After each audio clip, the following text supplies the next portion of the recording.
બસ જો આમ જ જોવાનું, આમ જોસ ને પછી બધાયની નજર લાગી જાય છે. એક તો મારો દીકરો રૂપાળો કેવો, હા બસ એમ જ જોજે હો. એક તો અસલ આવો અસલ ભૂરો ભૂરો હોય ને પછી નજર લાગી જાય એટલે આમ જ જોવાનું મારા સામે. કિલો એક મરચા તો રોજ તને ઉતારી ઉતારી નાખી દઉં હું. આ મારો કાનો કેવો અસલનો લાગે છે. આ ગામ આ જો રોવે હે ને મને એવું લાગતું જ તું કે ઓલીની હે ને નજર લાગી જ જાય. આ ફરિયામાં કારણ વગરની જ રેવા આવી છે.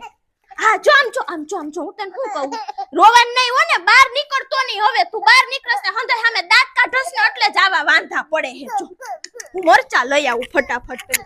હા બસ શાંતિ રાખ બાપા, કોઈની નજર ન લાગી જાય. મરચા લઈ આવું. આ બે છે આ હેને એક તો છોકરા થઈ જાય ને પછી રાંધવું કે આને રાખવા ઈ જ ખબર ન પડે. પણ આમાં દીકરો લાગે કેવો અસલ. એ કેમ છે મીરાબેન? આવો અસલ એન પપ્પા જેવો જ થયો. મારું તો આમાં રૂવાડું નથી, અસલ એન પપ્પા જેવો.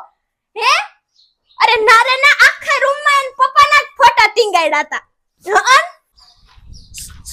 ઓય સેનેટાઈઝર કરી આવો ને, અડો માને એના બાપને પૂરુંય નહીં પડે. તમે એમ અડાડો હાથ એટલે. એ આ તમારો છોકરો કાળો ધોળો નહીં છે. હા હો હા જાવ ને બાપા શેરીની પરચા નથી ખૂટતી. પણ આ મારા છોકરાને મજા ન હોય ને તો કઈ દવાખાને લઈને ન જાવ. હજી હે બિચારો આવડક તો નસુઈ લાઈનું મારે. આને જોઈને એમ કરે કા બટા